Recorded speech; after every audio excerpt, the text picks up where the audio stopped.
Hello, good morning tropa, kapatid, kaibigan. So, na-invite kami somewhere in Tanay Rizal. The place is called Kalakbay Eco Farm. Actually, maganda yung place. Wait, rotate ko yung camera. So, very relaxing. Nung pumasok kami, maganda na yung vibes. Mare-relax ka talaga. And though hindi ko pa alam yung rates, pero the place is very neat. Umi-English pa si Idol.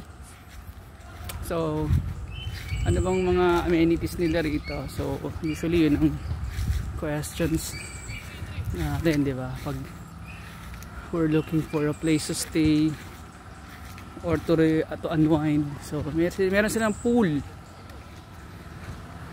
So, ito, punta natin yung pool nila.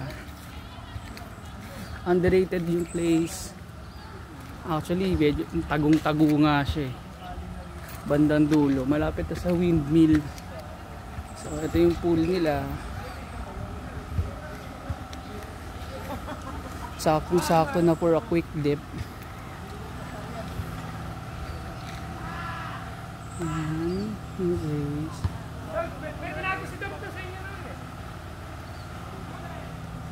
Tapos meron silang basketball court